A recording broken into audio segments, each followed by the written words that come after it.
அண்மை செய்தியை பார்த்து வருகிறோம். புதுச்சேரி புதுநகர் பகுதியில் விஷவாயு தாக்கி மூதாட்டி உள்ளிட்ட 2 பேர் உயிரிழந்திருக்கின்றனர். இது தொடர்பான கூடுதல் விவரங்களை செய்தியாளர் இளவமுதனிடம் கேட்கலாம். இளவமுதன், என்ன நடந்தது?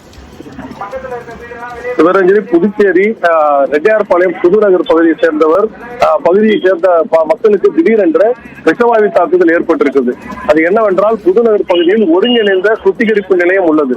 அதாவது வீடுகளிலிருந்து வெளியேறும் கழிவுகள் அந்த பகுதியில் சேகரிக்கப்பட்டு சுத்தம் செய்யும்படி நடைபெற்று வருகிறது. அந்த இடத்தில் விஷவாயு ஏதோ ஒரு தாக்குதல் ஏற்பட்டு அது அனைத்து வீடுகளுக்கும் பரவ துவங்கி இருக்கிறது. அதாவது கழிவுநீர் வழியாக, கழிவு வாய்க்கால் வழியாக இந்த ஸ்மெல் வந்ததை தொடர்ந்து மக்கள் மயக்கமடைந்திருக்கிறார்கள்.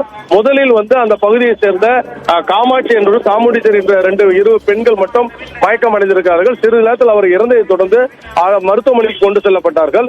இதே போல அதே பகுதியை சேர்ந்த 4க்கும் மேற்பட்ட பெண்கள் மயக்கமடைந்திருக்கிறார்கள். அவர்களும் மருத்துவமனைக்கு சேர்க்கப்பட்டுள்ளார். அந்த பகுதி முழுவதும் அந்த ஒரு விஷவாயு ஸ்மெல், கேஸ் லீக் ஆவதை தொடர்ந்து பொதுமக்கள் அச்சமடைந்துள்ளனர். இத்தகவல் அறிந்து ரெட்டியார்பாளையம் போலீசார் உடனடியாக அங்கு பொதுமக்களை அங்கிருந்து அப்புறப்படுத்தியிருக்கிறார்கள். வீட்டை விட்டு முதியவர்களும் குழந்தைகளும் வெளியேற முதலில் அறிவுறுத்தியிருக்கிறார்கள். அடுத்தபடி அங்கு இருப்பவர்கள் மாஸ்க் அணிய வேண்டும் என்ற அறிவுறுத்தல் கொடுக்கப்பட்டிருக்கிறது. கிட்டத்தட்ட அந்த பகுதி முழுவதும் பதட்டமான சூழ்நிலை தற்பொழுது காணப்படுகிறது. மக்கள் அனைவரும் வெளியேற்ற நிலையில் அந்த ஒருங்கிணைந்த சுத்திகரிப்பு நிலையத்திலிருந்து முழுமையான கேஸ்கள் வெளியேற்றப்படும். அந்த நேரத்தில் வேறு யாராவது மயக்கமடக்கூடாது என்பதை அனைவரும் வெளியேற்றியிருக்கிறார்கள். இன்னும் சற்று நேரத்தில் இந்த நடவடிக்கை எடுக்கப்படும். இதன் பிறகுதான் ஒட்டுமொத்தமாக எந்த விதமான பாதிப்பு ஏற்பட்டிருக்குது, எதனால் இந்த விஷவாயு தாக்குதல் ஏற்படுது என்பது கூட விசாரணையில் தெரிய வரும். சிவரஞ்சனி,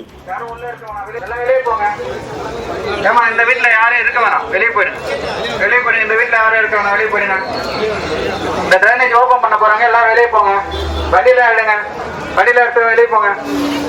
புதுச்சேரியில் விஷவாயு தாக்கி 2 பேர் உயிரிழந்திருக்கின்றனர். இது தொடர்பான விவரங்களை வழங்கியமைக்கு நன்றி இளவமுதன். பக்கத்துல இருக்க வீடு எல்லாம் வெளியே போங்க, வெளியே வாங்க.